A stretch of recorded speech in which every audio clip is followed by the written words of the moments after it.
Red టీవీలో మీ వ్యాపార ప్రకటనల కోసం ఈ నంబర్ ని సంప్రదించండి 6281747728. ఎదురుగా వచ్చి అటాక్ చేసిన వెంటనే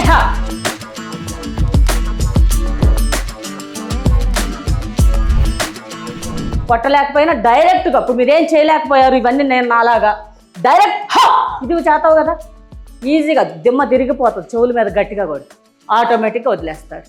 ఏం చేత కాలేదు పట్టి లాగుతున్నాడు చేయి బట్టి లాగుతున్నాడు ఎలా రిలీజ్ చేసుకోవాలో తెలియట్లా గట్టిగా కొరకాలని అయినా ఐడియా రావాలి.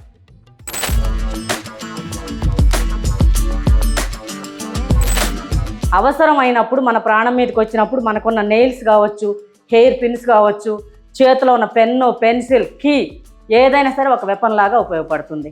శత్రువులు అనేది మన చుట్టూనే ఉంటారు. చెప్పాలి అంటే లేడీస్ కి ఒక ఆడది బయటకు వస్తేనే ఏదో ఒక రకంగా మీద చేయడానికో వాళ్ళని హెరాస్మెంట్ చేయడము ఏదో ఒకటి చేస్తూనే ఉంటారు. పేరెంట్స్ ధైర్యం చేసుకుని బయటకు పంపిద్దాం అని అనుకున్నా కూడా వీళ్ళకి భయపడి సమాజానికి మెయిన్ అదే మనం మొదటి నుంచి ఏంటంటే సమాజం మా బాధ్యత మన మీద ఎక్కువ ఉంటుంది సమాజంలో. ఎందుకంటే మనం ఉంటున్న ప్రజాస్వామ్యంలో నిజం చెప్పాలంటే మన ఇంట్లో అమ్మా నాన్న ఓకే అమ్మ నాకు ఇష్టమే కానీ బయట ఏమనుకుంటారు. ఒక అమ్మాయికి ప్రాబ్లం వచ్చి పోలీస్ స్టేషన్కి వెళ్ళాలంటే కూడా మొహమాటం భయం.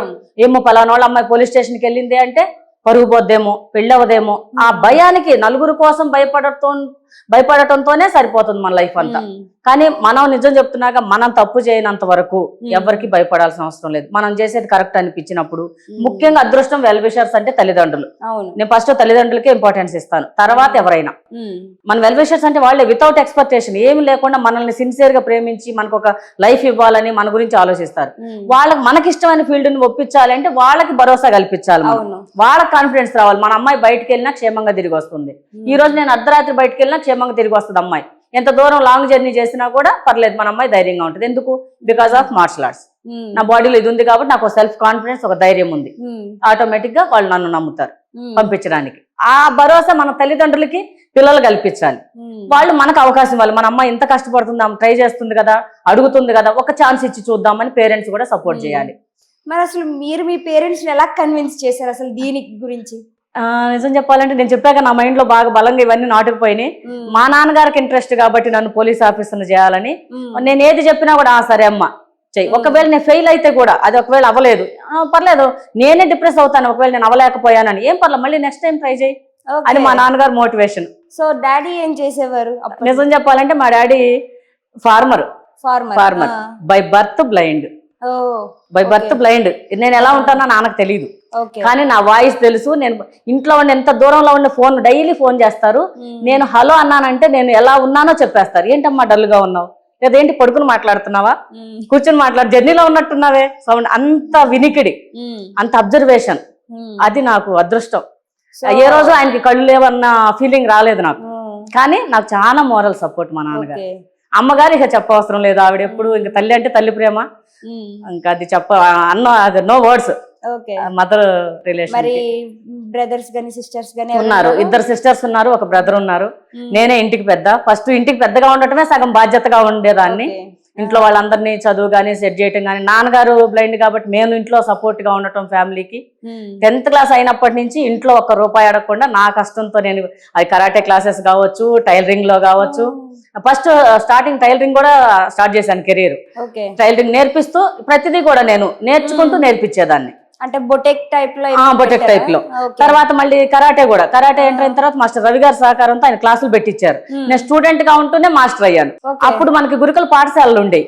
ఇప్పుడు ఉన్నాయి రెసిడెన్షియల్ ఇప్పటికీ ఉన్నాయి. తెలంగాణ సపరేట్ అయినా ఆంధ్ర అయినా రెసిడెన్షియల్స్ ఉన్నాయి. ఆ స్కూల్ హాస్టల్లో ఉంటారు. ప్రతి స్కూల్లో 300 స్టూడెంట్స్ ఉంటారు. వాళ్ళ దగ్గరికి నేను వెళ్ళి వారానికి 2 రోజులు నేర్పించేదాన్ని క్లాసు. అప్పుడేంటి ఒక స్టూడెంట్ కి 10 రూపాయలు ఇచ్చేవాళ్ళు. నాకు సెల్ఫ్ ఎంప్లాయ్మెంట్ గా ఉండేది. ఆ రోజుల్లో 2000 శాలరీ అంటే ఎంతో జాబ్ చేసినట్టే.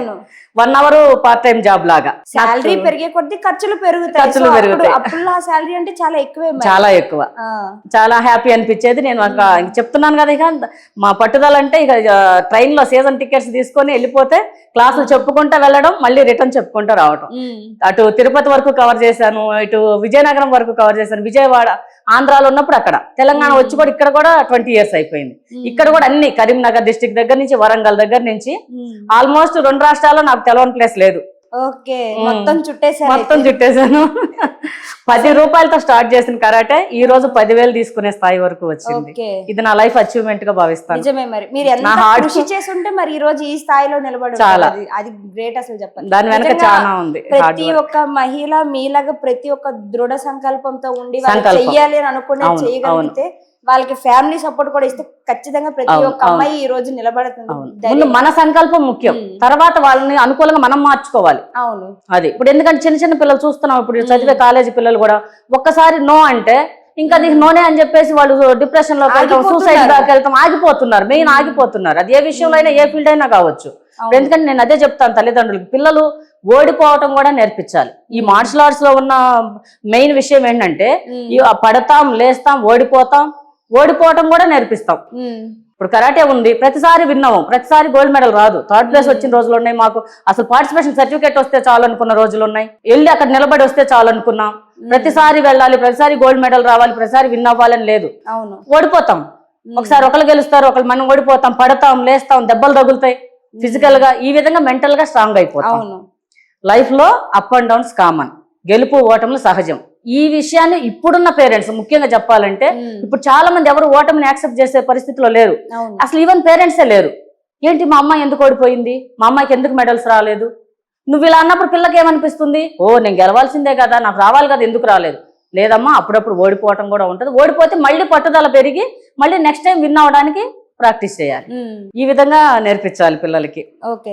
మీరేమైనా కొంచెం మన వాళ్ళకి కూడా అంటే ధైర్యంగా అర్ధరాత్రి 12 గంటలకి రోడ్డు మీదకి వెళ్ళినా కూడా ధైర్యంగా మీరు ఇంటికి రాగలరు అని నిరూపించుకోవడం. అది అర్ధరాత్రి పగలని లేదు. ఇప్పుడున్న సిచ్యువేషన్, ఈ సమాజంలో day and night 24 hours work చేస్తున్న కంపెనీస్ ఉన్నాయి. అప్పుడు ఆడ మగ తేడా లేదు, ఇద్దరూ కష్టపడితేనే లైఫ్. ఇప్పుడు ఉన్న మనకి ఫాస్ట్ కల్చర్ లో అన్ని ఎంత విపరీతమైన రేట్లు పెరిగిపోయినాయి, ఇద్దరు జాబ్ చేస్తేనే. ఎంత జాబులు చేసి ఎంత అర్ధరాత్రులు కూడా బయటకు వెళ్తున్నారో అంతే ఈజీగా అవి కూడా జరుగుతూనే ఉన్నాయి. అది పట్ట పగలు జరుగుతున్నాయి, రాత్రి అంతే, రాత్రి పగలు తేడా లేదు. కాకపోతే రాత్రి కూడా కొంచెం అవకాశం కావచ్చు, అంత సైలెంట్ గా ఉంటది కాబట్టి కొందరే వెళ్తారు కాబట్టి. కానీ ఆ టైంలో కూడా వెళ్ళాలి అంటే మనం ఇలాంటి సెల్ఫ్ డిఫెన్స్ నేర్చుకుని ఉంటే ఒక కాన్ఫిడెన్స్, ప్రతిదీ సెల్ఫ్ డిఫెన్స్ గా ఉపయోగపడుతుంది. నేను చెప్తున్నా కదా, నువ్వు గట్టిగా అరవటం వల్ల ఎదుటి వ్యక్తి భయపడతాడు, ఎవరన్నా వచ్చి సేవ్ చేస్తారు. అందరినీ కరాటే చేయాలి, ఫైట్ చేసి కిక్కులు కొట్టాలి అని 10 మంది వస్తే 10 మందిని ఎక్కడ కొట్టగలుగుతావు? ఆ 10 మంది నుంచి తప్పించుకొని పారిపోవడం కూడా సెల్ఫ్ డిఫెన్స్, పరిగెట్టడం కూడా సెల్ఫ్ డిఫెన్స్. అందుకే రన్నింగ్ కూడా తెలిసి ఉండాలని చెప్తాను. నువ్వు ఫిజికల్ గా స్ట్రాంగ్ ఉండాలి. గ్రౌండ్ కి వెళ్ళు, డైలీ మార్నింగ్ ఒక 1/2 hour గ్రౌండ్ పెట్టుకో, ఎక్సర్సైజ్ చేసుకో, ఫిజికల్ ఫిట్నెస్ ఉంటుంది, రన్నింగ్ ప్రాక్టీస్ చేయి, నీ బాడీ నీ కంట్రోల్లో ఉంటుంది, సెల్ఫ్ కాన్ఫిడెన్స్ ఉంటుంది, గుడ్ ఫర్ హెల్త్, హెల్తీగా ఉంటావు, ఫిట్నెస్ గా ఉంటావు. ఇన్ని రకాల ఉపయోగాలు ఉంటాయి. అందుకని పిల్లలకి ఫిజికల్ గా కూడా తయారు చేయాలి. మనం చూస్తున్నాం, ఇప్పుడు చూస్తే బస్సు ఏసీ బస్సు ఉంటుంది, స్కూల్లో ఏసీ ఉంటుంది, లిఫ్ట్ లో దింపుతాం, బస్సు క్యాబో ఎక్కిస్తాం, తీసుకెళ్లి అక్కడ దింపేస్తాం, మళ్ళీ ఎక్కించుకొని వస్తున్నాం. వీళ్ళకి ఫిజికల్ ఎక్సర్సైజ్ ఎక్కడుంది? స్వెట్ వచ్చే అవకాశమే లేదు. ఏసీలో తిరిగి ఏసీలో పెడితే సుఖపడుతున్నాం మనం అనుకుంటున్నాం. ఏసీలు ఉండొచ్చు, సమ్మర్ లోనో వీలైనప్పుడు మరీ తట్టుకుని ఉండలేకపోయినా ఉండొచ్చు, కానీ బట్ మామూలుగా కూడా ఉండాలి, నార్మల్ నేచర్ కి దగ్గరగా ఉండాలి. అది కూడా పిల్లల్ని పెంచాలి ఆ విధంగా. అదే అంటున్నాను, కష్టం సుఖం తెలియాలి. అసలు కష్టం సుఖం కన్నా ముందు వాళ్ళలో ధైర్యాన్ని అనేది నింపడం మర్చిపోయారు పేరెంట్స్. నిజంగా మాట్లాడుకుంటే పేరెంట్స్ లోనే ఓపిక తగ్గిపోతుంది. అవును, వాళ్ళు కూడా అంటే ఎవరి పనుల్లో వాళ్ళు బిజీ అయిపోవడం వల్ల ప్రెసెంట్ ఉన్న పిల్లల్ని సరిగ్గా పట్టించుకునేది కూడా లేకుండా అయిపోతుంది. ఏంటంటే వాళ్ళు డ్యూటీలకు వెళ్ళిపోవడం, వచ్చేయడం, పిల్లలు మీరు తిన్నారా, చదువుకున్నారా అని అడగడం వరకు. ఇంతకు ముందు పేరెంట్స్ అంటే పిల్లల్ని పక్కన కూర్చోబెట్టుకుని వాళ్ళు ఏం చదువుతున్నారని చూసేటోళ్ళు. ఇప్పుడు అయ్యలేవు, ట్యూషన్స్ పంపించడం, వెళ్ళారా వచ్చారా చదువుకున్నారా తిన్నారా ఇంతవరకే ఉండడంతో పిల్లలు సగం వీళ్ళ జాబు బిజీలో పడిపోయి పిల్లలు ఏంటి, వాళ్ళు ఏం ఇష్టపడుతున్నారు, వాళ్ళకి ఏం కావాలి, వాళ్ళు ఏం అవ్వాలనుకుంటున్నారు, ఇవన్నీ అసలు మర్చిపోతున్నారు పిల్లల గురించి. అదొకటి. దీనికి కారణం మెయిన్ గ్రాండ్ పేరెంట్స్ కూడా. వెనకట్లో జాయింట్ ఫ్యామిలీస్, గ్రాండ్ పేరెంట్స్ ఉండేవాళ్ళు, వాళ్ళు టేక్ కేర్ చేసేవాళ్ళు. రాగానే స్కూల్ నుంచి వస్తే వీళ్ళ పని వీళ్ళు చేసినా వాళ్ళని కొంచెం హోంవర్క్ చేపించమా, వాళ్ళకి ఏదైనా స్నాక్స్ తినిపించమా, కాసేపు ఆడుకోవటమా, వాళ్ళ పని వీళ్ళు కూడా చూసుకునేవాళ్ళు. ఇప్పుడు జాయింట్ ఫ్యామిలీలు ఎక్కడ ఉన్నాయి? సపరేట్ అయిపోయింది. అందువల్ల ఎవరు కేర్ టేకర్ మీద ఆధారపడాల్సి వస్తుంది. అంత రెస్పాన్సిబిలిటీ ఏముంటది వాళ్ళకి? కేర్ టేకర్స్ మనీ చూసుకుంటారు, అంతే కదా, చూసుకోరు కదా. ముఖ్యంగా ఈ గ్రాండ్ పేరెంట్స్ దగ్గర పెరిగిన పిల్లలకి విలువలు తెలుస్తాయి కొన్ని. ఎందుకంటే వాళ్ళ ఎక్స్పీరియన్స్, వాళ్ళ అనుభవం అనుకుంటారు. పెద్దవాళ్ళు ఎంతో అనుభవం చూసే వస్తారు. వాళ్ళ దగ్గర పెరగటం మంచిది. పిల్లలు ఎవరితో ఎలా బిహేవ్ చేయాలి దగ్గర నుంచి. ఇప్పుడు మేమున్నాం, మా గ్రాండ్ ఫాదర్ నారాయణ గారు అని చెప్పేసి ఆయన ఏకగ్రీవంగా ప్రెసిడెంట్ గా చేశారు, ఫ్రీడమ్ ఫైటర్ గా చేశారు. ఆయన మాకు పెద్ద ఇన్స్పిరేషన్. నానంటే మాకు నాన్న ఇప్పుడు ప్రజెంట్ సపోర్ట్. కానీ ఫస్ట్ నేను చిన్నప్పటి నుంచి స్కూల్కి వెళ్ళే టైంలో మా తాతగారు మర్రి చెట్లు నాటేవాళ్ళు. ఆయన నాటిన చెట్లు పెద్ద పెద్ద నలుగురు పట్టుకుంటే కూడా సరిపోనంత చెట్లు అవి ఉన్నాయి ఈ రోజు.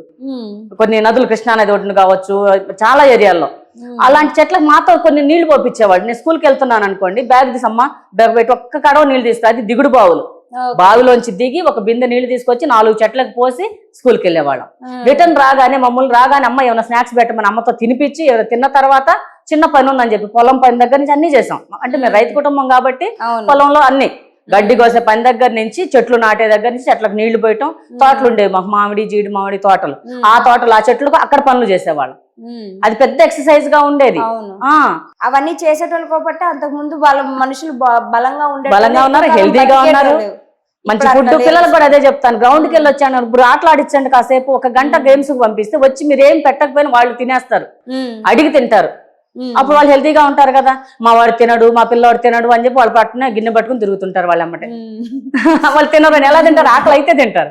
అవ్వాలంటే ఫిజికల్ గా శ్రమ పడాలి కొంచెమైనా. అలా అంటే అలవాటు పడిపోయారు. ఇంకా జనరేషన్ ఎట్లా అలవాటు పడిపోయారు అంటే దేనికి ఎక్కువ నో అంటే నో, అంతే. ఇంకా అంతే.